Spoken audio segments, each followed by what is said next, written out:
한화 이글스 팬들이 이야기하는 한화 이글스 이야기 이글수다.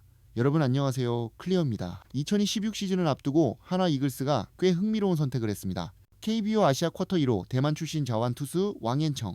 이름만 들으면 고개가 갸웃해지는 분들도 많으실 겁니다. 왜 일본 2군 출신인지, 왜 지금 이 시점에 이런 선택을 했는지, 그리고 이 선수를 우리는 어디까지 기대해야 하는지, 오늘은 그 질문들을 감정과 데이터 두 가지를 함께 놓고 차분히 정리해 보려 합니다. 솔직히 지금 하나 팬들의 마음은 단순하지 않습니다.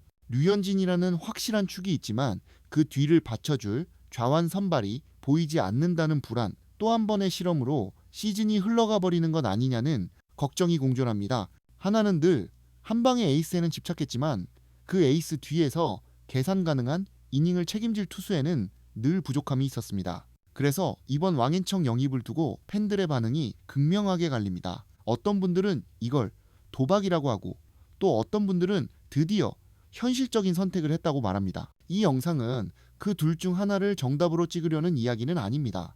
다만 우리가 가져야 할 기대치의 기준선을 맞춰보려는 이야기입니다. 왕앤청은 2019년 일본 라쿠텐 골든 이글스와 육성 선수 계약을 맺었습니다. 그리고 2025 시즌까지 무려 6년 동안 일본 팜 시스템 안에서 선발 투수로 꾸준히 수업을 받아온 선수입니다. 특히 2025 시즌 성적을 보면 일본 이스턴 리그에서 22경기에 등판해 10승을 거두며 다승 상위권에 올랐고, 평균 자책점과 이닝 소화력 역시 리그 상위권이었습니다. 겉으로 보면 2군 치고는 꽤 잘 던진 투수라는 평가가 자연스럽습니다. 물론 세부 지표를 보면 피안타율과 WHIP 수치가 아주 깔끔하다고 말하긴 어렵습니다. 압도적인 구위로 상대를 찍어 누르는 스타일은 아니기 때문입니다.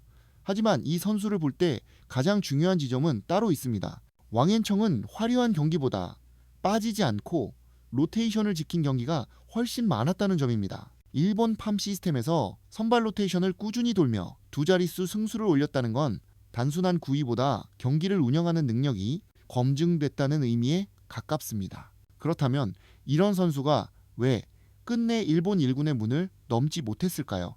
이유는 의외로 복잡하지 않습니다. 외국인 쿼터라는 구조적인 벽이 있었고, 육성 출신 선수에게 기회가 돌아가기엔 팀 사정이 허락하지 않았습니다. 2025년 7월 31일 지배선수 등록 마감일까지도 결국 정식 선수 전환은 이루어지지 않았습니다. 여기에 현실적인 보상 문제도 있습니다.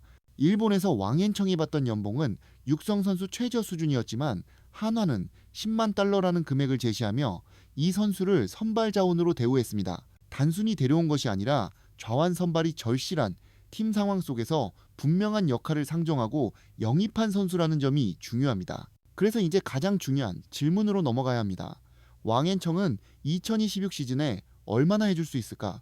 이 선수의 플레이 스타일을 보면 최고 구속 154km의 직구에 슬라이더와 체인지업을 섞어 던지고, 무엇보다 109 전후에도 구속이 크게 떨어지지 않는 스태미나가 강점입니다.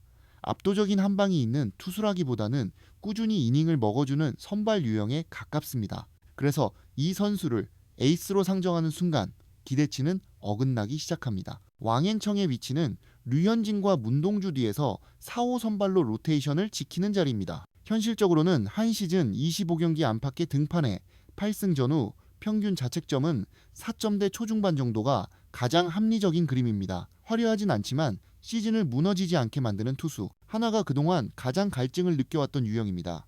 그래서 저는 이 영입을 이렇게 정리하고 싶습니다. 왕앤청은 잘 관리된 중고차를 사온 선택이 아닙니다. 오히려 일본이라는 좁은 도로에서 속도 제한이 걸린 채 달릴 수밖에 없었던 스포츠카에 가깝습니다. 성능이 없어서 못 달린 선수가 아니라 환경이 허락하지 않았던 선수였다는 이야기입니다. 이제 한국이라는 조금 더 넓은 도로 위에서 그 제한을 풀 기회를 처음으로 얻었습니다. 물론 KBO 1군의 벽은 분명 존재합니다. 하지만 이번 한화의 선택은 무작정 긁어보는 복권이라기보다는 이미 검증을 마친 선수를 제대로 한번 달려보게 하겠다는 선택에 가깝습니다. 과연 왕앤청은 류현진의 뒤를 바칠 든든한 좌완 선발이 될 수 있을까요?